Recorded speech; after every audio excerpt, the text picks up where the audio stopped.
పరవడ మండలం ముత్యాలమ్మపాలెం సముద్ర తీరాన్ని టూరిస్ట్ స్పాట్ గా తీర్చిదిద్దుతామని పెందుర్తి ఎమ్మెల్యే పంచకల హామీ ఇచ్చారు. ఇక్కడ మినీ జెట్టి నిర్మాణానికి చర్యలు తీసుకుంటున్నట్లు మంగళవారం ఆయన మీడియాకు తెలిపారు.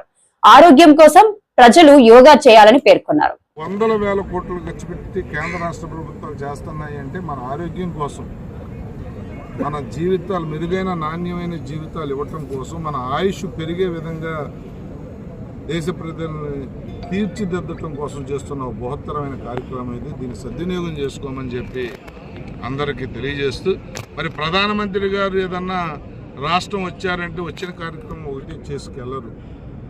ఆ రాష్ట్రానికి వరాల జల్లులు వస్తాయి, ఎంతో అభివృద్ధి సంక్షేమం జరుగుద్ది.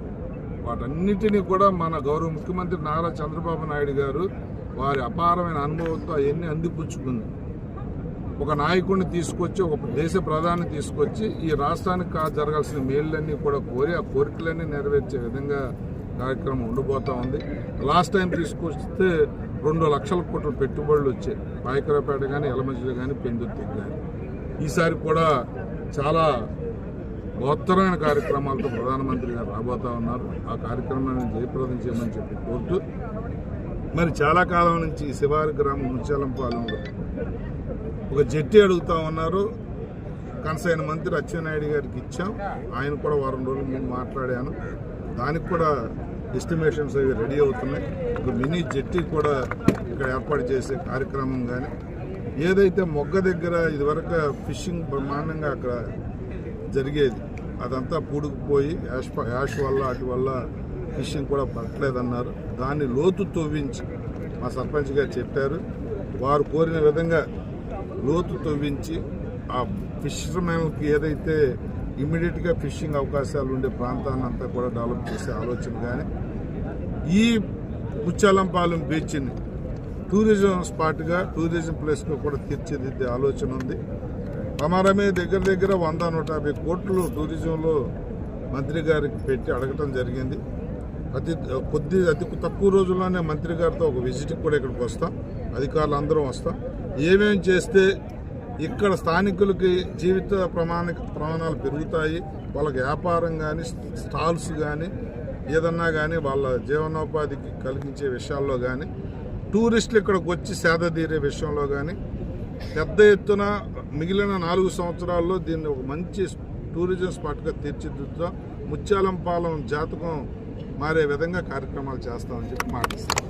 విశాఖ గాజువాక అడ్మిన్ బిల్డింగ్ ముట్టడించే క్రమంలో అడ్డుకున్న పోలీసులు భాస్కర్ అనే కాంట్రాక్టు కార్మికుడికి స్వల్ప అస్వస్థత. తొలగించిన కాంట్రాక్టు కార్మికులను విధుల్లోకి తీసుకోవాలని demand. Steel plant admin building వద్ద కాంట్రాక్టు కార్మికులకి పోలీసులకి తోపులాట. అడ్మిన్ బిల్డింగ్ ముట్టడించే క్రమంలో అడ్డుకున్న పోలీసులు భాస్కర్ అనే కాంట్రాక్టు కార్మికుడికి స్వల్ప అస్వస్థత. తొలగించిన కాంట్రాక్టు కార్మికుల్ని విధుల్లో తీసుకోవాలని డిమాండ్. మన విశాఖ ఉక్కు ప్లాంట్లో గత 4.5 సంవత్సరాల నుంచి పోరాటం జరుగుతుంది, ప్రభుత్వ రంగంలో కొనసాగించాలి. కానీ ఈవేళ కేంద్ర ప్రభుత్వం దీన్ని పూర్తి ఉత్పత్తి ఇస్తామని చెప్పి 11,500 కోట్ల రూపాయలు ప్యాకేజ్ ఇచ్చి 5,000 మంది కాంట్రాక్ట్ కార్మికులను తొలగించాలనేది ఒక దుర్మార్గమైన చర్య అని చెప్పి ఈవేళ 7వ రోజు కాంట్రాక్ట్ కార్మికులందరూ కూడా సమ్మె చేస్తున్నారు. ఎక్కడైనా సరే కార్మిక వర్గానికి భారతదేశంలోని తీసే విధానం ఉందన్నమాట. చట్టాలు ఉన్నాయి, కార్మిక చట్టాలు ఉన్నాయన్నమాట. 3 నెలల నోటీస్ ఇవ్వాలి, వాళ్ళకి కాంపన్సేషన్ ఇవ్వాలి. మళ్ళా విశాఖ కర్మాగారంలో ఎటువంటి పని ఉన్నా సరే ఆ పనిని మళ్ళీ వీళ్ళకే ఇవ్వాలని చెప్పేసి ప్రతి ప్రభుత్వ రంగ పరిశ్రమలోని, ప్రైవేటు పరిశ్రమలోని జరుగుతుందన్నమాట. కానీ ఇవాళ అనాథలైనటువంటి నిర్వాసితులు, ఈ ఉత్తరాంధ్ర ప్రజలు అర్ధరాత్రి మీద నువ్వు 4,500 మందిని పంపిస్తామని చెప్పేసి చర్చల పేరు చెప్పి మళ్ళీ ఈరోజు 1,500 మందిని నువ్వు గేట్ పాసులు తొలగించడం అనేది దుర్మార్గమైన చర్య అనమాట. మీరు మాట్లాడండి, ఇవాళ ఉత్పత్తి ఇస్తా అన్నారు. ఇతర స్టీల్ ప్లాంట్ల కన్నా తక్కువ మ్యాన్ పవర్ ఉన్నారనమాట. అక్కడ లెక్కలు చూపించరు, ఇక్కడ లెక్కలు చూపించి ఇక్కడ ఎక్కువ మ్యాన్ పవర్ అని చెప్తున్నారు. ఇవాళ మరి బొకారోలో కానీ, బిలాయిలో కానీ, రౌర్కెలా అన్నింటిలోనే వేలాది మంది కాంట్రాక్ట్ కార్మికులు పనిచేస్తున్నారు అనమాట. అక్కడ కూడా తొలగిస్తున్నారు. కానీ అక్కడ ఉన్నటువంటి రాజకీయ పార్టీలన్నీ నిలబడి ఆ ప్రభుత్వాలు ఆ కార్మికులను తీయడానికి వీల్లేదని చెప్పి నిలబడ్డాయి అనమాట. కానీ ఇక్కడ కూడా ఈ రాష్ట్ర ప్రభుత్వం ముందుకొచ్చి ఏదైతే మీరు ఎన్నికల్లో చెప్పారో ఆ ఎన్నికలు ఇచ్చినటువంటి వాగ్దానాన్ని కార్మికులను రక్షిస్తూ ఉన్నారు, నిర్వాసులందరికీ ఉపాధి ఇస్తూ ఉన్నారు. ఈ రెండు పూర్తి చేసి విశాఖ ఉక్కును ప్రభుత్వ రంగంలో కొనసాగించకపోతే ఇవాళ అరెస్టులు, సస్పెండ్లు, అలాగే ఛార్జ్ షీట్లు కార్మికులను తొలగించడం అనేది దీనివల్ల ఉద్యమాలు మీరు ఆపలేరు. ప్రజల యొక్క, కార్మికుల యొక్క ఆకాంక్షని, కార్మికుల యొక్క ఆశయాల్ని, ప్లాంట్ని 4.5 సంవత్సరాలు ఏ డిమాండ్ అడగకుండాను విశాఖపట్నం స్టీల్ ప్లాంట్ని పరిరక్షించారు. ఇవాళ పరిరక్షించిన కార్మిక వర్గాన్ని ఇంటికి వెళ్ళమని చెప్తే వారు వీధుల్లో పడి, ఇవాళ గాజువాక ప్రాంతం కాదు, విశాఖ ఉత్తరాంధ్ర కూడా ఆర్థికంగా చిదిగిపోయే పరిస్థితి కనుక ఈ సమస్యని తొందరగా యాజమాన్యం చర్చల పేరు మీద కాకుండా తక్షణమే కార్మిక సంఘ నాయకుల్ని పిలిచి విశాఖ ఉక్కు కర్మాగారంలో పూర్తి స్థాయి ఉత్పత్తి చేయడానికి కార్మికులందరినీ తీసుకోవాలని చెప్పేసి మేము డిమాండ్ చేస్తున్నాం. తెలుగు జాతి అభివృద్ధి కోసమే టీడీపీ పనిచేస్తుందని సీఎం చంద్రబాబు చెప్పారు. పార్టీ కోసం ఎంతో మంది కార్యకర్తలు ప్రాణత్యాగం చేశారని తెలిపారు. ఎత్తిన జెండా దించకుండా పోరాటం చేశారే తప్ప వెనకడుగు వేయలేదన్నారు. నాటి ఎన్టీఆర్ చేతిన్న రథం నేను చేసిన వస్తున్న మీకోసం పాదయాత్ర, ఎన్నికల ముందు లోకేష్ చేసిన యువగళం వరకు కార్యకర్తల్లో అదే పోరాట స్ఫూర్తి. పాలనంటే హత్య రాజకీయాలు, కక్ష సాధింపులు, వేధింపులు, తప్పుడు కేసులని మార్చేశారు గత ప్రభుత్వం. విధ్వంస పాలనతో రాష్ట్రాన్ని సర్వనాశనం చేశారు. దీన్ని ప్రశ్నించిన తెలుగుదేశం కార్యకర్తల్ని, నాయకుల్ని ప్రాణాలు తీశారు, వేటాడారు, వెంటాడారు, అక్రమ కేసులు పెట్టి అరెస్టులు చేశారు. కానీ ఒక్క వ్యక్తి కూడా ఎత్తిన జెండా దించకుండా పోరాటం చేసిన మిమ్మల్ని మనస్ఫూర్తిగా అభినందిస్తున్నా. ప్రశ్నించే వారి గొంతు నొక్కడానికి గ్రామస్థాయి నేతల గొంతులు కోశారు. మన పసుపు సింహం, మన చంద్రయ్య పీకగోస్తుంటే కూడా జై తెలుగుదేశం అని ప్రాణం వదిలిపెట్టాడు. అది మనందరికీ స్ఫూర్తి. ఆ స్ఫూర్తే ఈ పార్టీని నడిపిస్తుందని చెప్పి కూడా నేను మీకు తెలియజేస్తున్నా. ఇది ఒక్క ఉదాహరణ మాత్రమే. ఇలాంటి చాలా మంది కార్యకర్తలు ప్రాణ త్యాగాలు చేశారు. ఆశయ సాధన కోసం రాజీ లేని పోరాటాలు చేశారు. వారి స్ఫూర్తి తెలుగుదేశంలో శాశ్వతంగా ఉంటుందని చెప్పి కూడా నేను మీకు తెలియజేస్తున్నా. ఎత్తిన జెండా దించని కార్యకర్తల పోరాటాలు, త్యాగాల వల్లనే కూటమి ప్రభుత్వం అధికారంలోకి వచ్చింది. మీ త్యాగాలకు మహానాడు వేదికగా శిరస్సు వంచి మీకు పాదాభివందనం చేస్తున్నాను. ఇక్కడుండే కార్యకర్తలే కాకుండా రాష్ట్రం మొత్తం కూడా ఇదే పోరాటం చేశారు. మీ త్యాగాలు వృధా కానివ్వం. కార్యకర్తల కష్టానికి గౌరవం, గుర్తింపు ఇస్తాం, సంక్షేమం చూపిస్తాం. ఈ రాష్ట్రాన్ని దశ దిశ మార్చే కార్యక్రమాలకు శ్రీకారం చుడతాం. దేశంలో అనేక రాజకీయ పార్టీలు ఉన్నాయి. కానీ మహానాడుల వేలాది మంది ప్రతినిధులతో మంచి చెడులు, విధానాలు, ఆలోచనలు చర్చించుకునే ఏకైక పార్టీ తెలుగుదేశం. ప్రతిపక్షంలో ఉన్న, అధికారంలో ఉన్న మహానాడు అంటే అదే జోరు, అదే హోరు. మీ ఉత్సాహం చూస్తే నా మనసు ఉప్పొంగుతా ఉందని చెప్పి తెలియజేస్తున్నా. రాయలసీమలో మహానాడు అంటే తిరుపతిగా ఉండేది. ఇప్పుడు తొలిసారి దేవుని కడపలో నారా లోకేష్ టీడీపీ పార్టీకి భవిష్యత్తు నాయకుడు అని టీడీపీ రాష్ట్ర అధ్యక్షుడు పల్ల శ్రీనివాస్ అన్నారు. లోకేష్ ను ఎంతో దగ్గరగా చూశానని, ఎంతో పట్టుదల ఉన్న నాయకుడని మహానాడులో చెప్పారు. యువగలం ద్వారా లోకేష్ పార్టీకి ప్రాణం పోశారని అన్నారు. ముఖ్యమంత్రి గారైనటువంటి శ్రీ నారా చంద్రబాబు నాయుడు గారికి, అలాగే తెలుగుదేశం పార్టీ జాతీయ ప్రధాన కార్యదర్శి, విద్యాశాఖ మంత్రి లోకేష్ గారికి, ఈ వేదిక మీద ఉన్నటువంటి తెలుగుదేశం పార్టీ పోలిట్ బ్యూరో సభ్యులకు, అలాగే కేంద్ర రాష్ట్ర మంత్రివర్గానికి,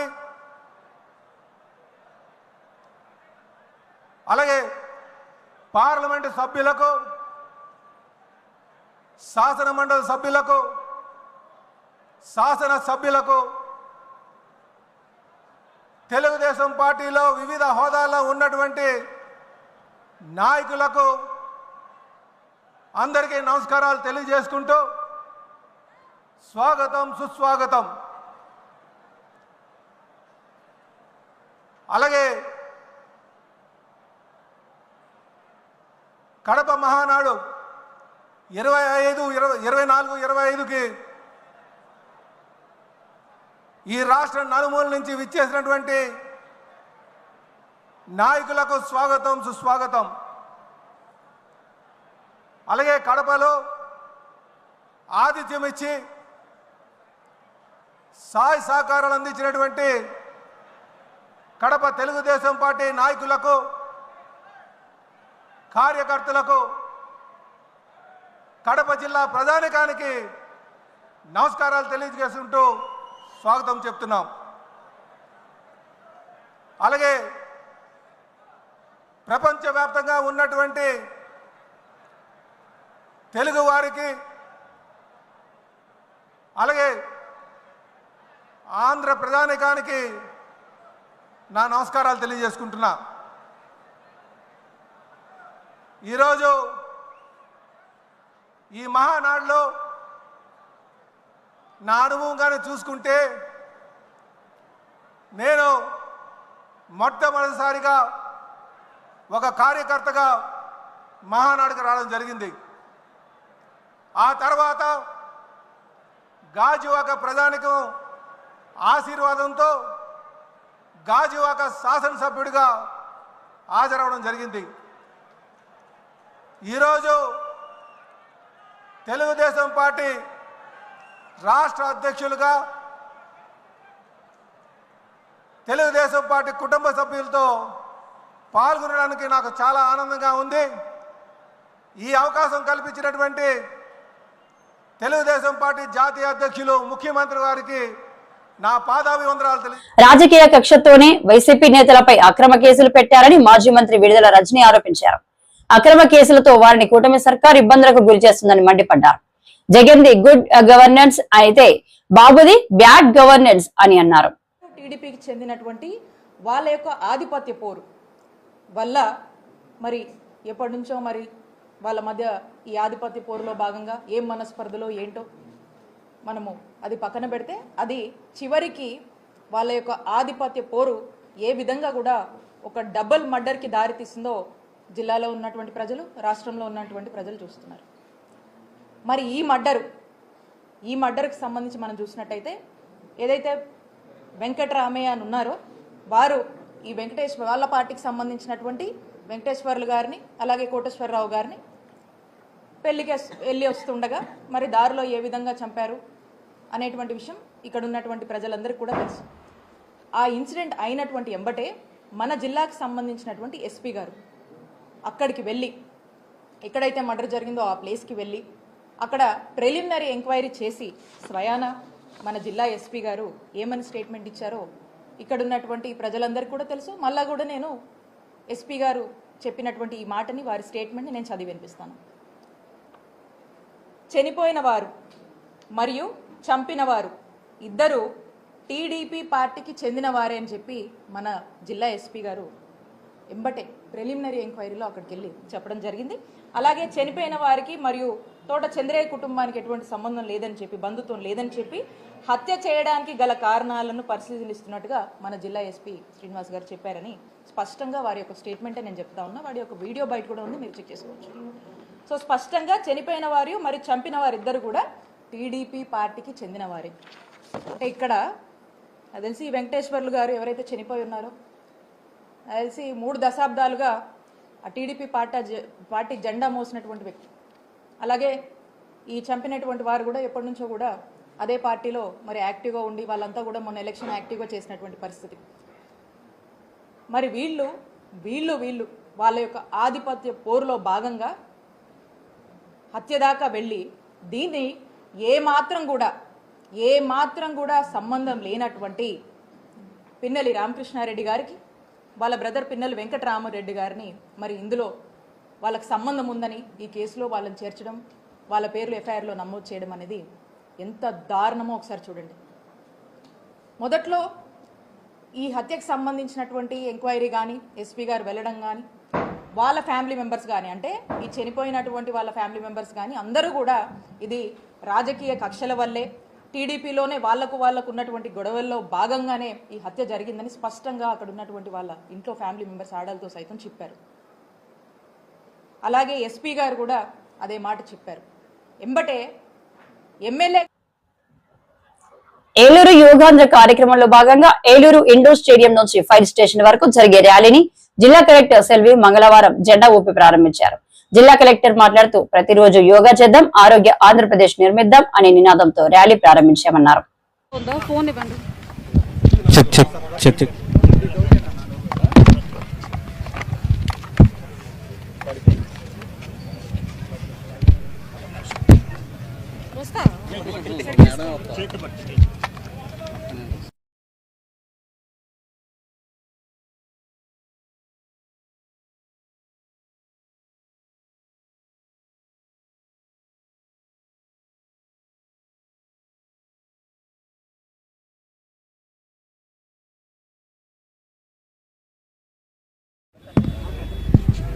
అందరికీ నమస్కారం.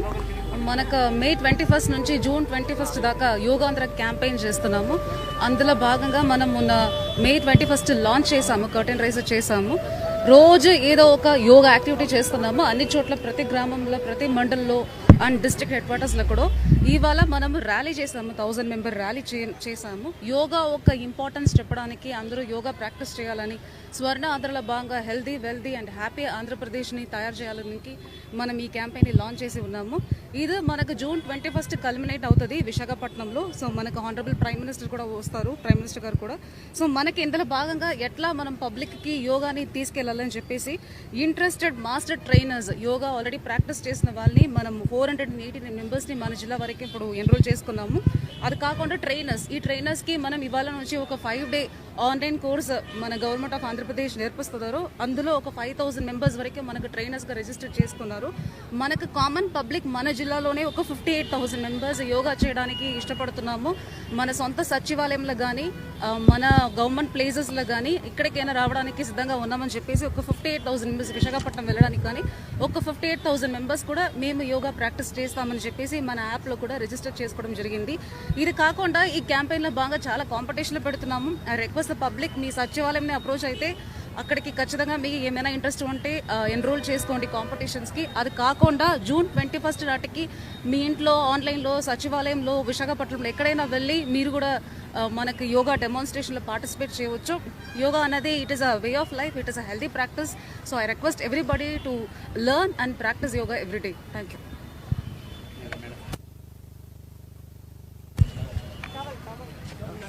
అందరికీ నమస్కారం అండి. ఈరోజు మన ఇంటర్నేషనల్ యోగా డే కోసం ఒక 1 month సెలబ్రేషన్స్లో భాగంగా మాస్ ర్యాలీ కూడా కండక్ట్ చేయడం జరిగింది. Ongoing every day there are lot of programmes. Along with that మనం కాంపిటీషన్స్ కూడా స్టార్ట్ చేసాము. 26th నుంచి 30th వరకు విలేజ్ లెవెల్ కాంపిటీషన్స్ జరుగుతాయి. ఇప్పుడు సమ్మర్ వెకేషన్సే కాబట్టి అందరు పిల్లలకి, పెద్దవాళ్ళకి మీ నియరెస్ట్ సచివాలయం దగ్గరికి వెళ్ళి ఈ కాంపిటీషన్స్ గురించి అడగండి, వీటిలో పార్టిసిపేట్ చేయండి. దాని తర్వాత మండల్ లెవెల్, డిస్ట్రిక్ట్ లెవెల్ జరిగినాక స్టేట్ లెవెల్. రెండో రోజు గుజరాత్ పర్యటనలో ఉన్న పీఎం మోడీ మరోసారి పాకిస్తాన్ కు హెచ్చరికలు జారీ చేశారు. ఇది ఉగ్రవాదులతో పాకిస్తాన్ చేయిస్తున్న దాడులు కాదు, నేరుగా ఆ దేశమే మనపై జరుగుతున్న దాడి. అందుకే టెర్రరిస్టులు మరణిస్తే అధికారిక లాంఛనాలతో అంత్యక్రియలు జరుపుతుంది అని అన్నారు.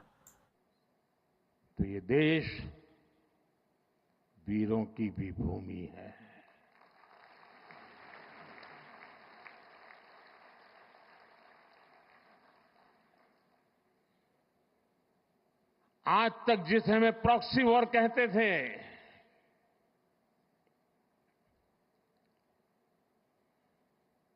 6 मई के बाद जो दृश्य देखे गए,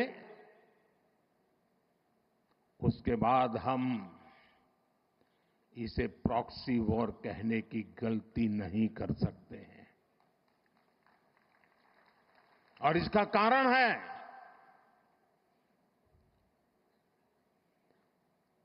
जब आतंकवाद के 9 ठिकाने तय करके 22 मिनट में, साथियों 22 मिनट में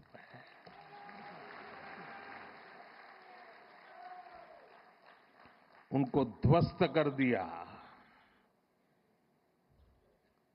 और इस बार तो सब कैमरा के सामने की सारी व्यवस्था रखी थी ताकि हमारे घर में कोई सबूत न मांगे।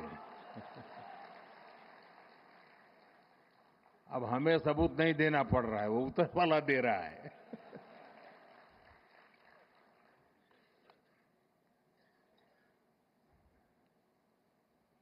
और मैं इसलिए कहता हूं अब ये प्रॉक्सी वॉर नहीं कह सकते इसको, क्योंकि जो आतंकवादियों के जनाजे निकले 6 मई के बाद जिनका कत्ल हुआ, उस जनाजे को स्टेट ऑनर दिया गया पाकिस्तान में। उनके कॉफिन पे पाकिस्तान के झंडे लगाए गए, उनकी सेना ने उनको सैल्यूट दी। ये सिद्ध करता है कि आतंकवादी गतिविधि ये प्रॉक्सी वॉर नहीं है, ये आपकी सोची समझी युद्ध की रणनीति है। आप वॉर ही कर रहे हैं, तो उसका जवाब भी वैसे ही मिल। తెలుగు జాతి కోసమే టీడీపీ పుట్టిందని మంత్రి నారా లోకేష్ తెలిపారు. టీడీపీ అంటేనే పేదల పార్టీ అని ఆయన మహానాడులో పేర్కొన్నారు. తెలుగుదేశం స్థాపించిన ముహూర్తం గట్టిది. టీడీపీ పార్టీ అధికారంలో ఉన్న ప్రతిపక్షంలో ఉన్న ప్రజల కోసమే పనిచేసింది అని అన్నారు.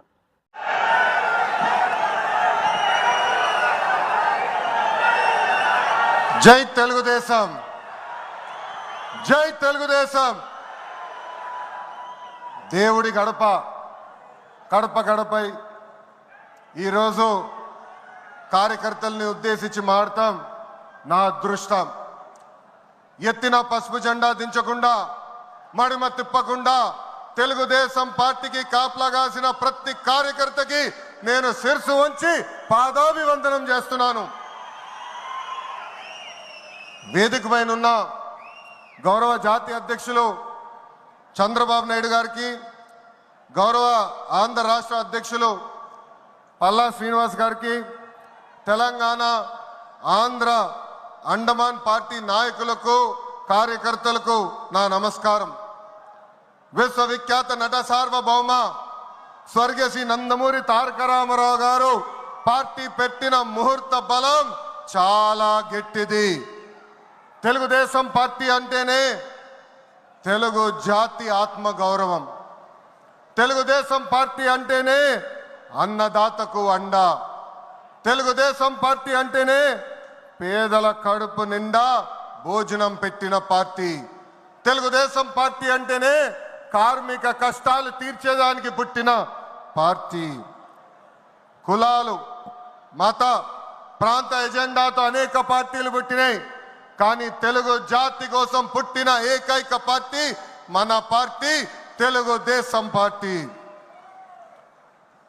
43 ఏళ్ల ప్రయాణంలో ఎన్నో విజయాలు చూసాం. మనకు ప్రతిపక్షం కొత్త కాదు, మనకి అధికారం కూడా కొత్త కాదు.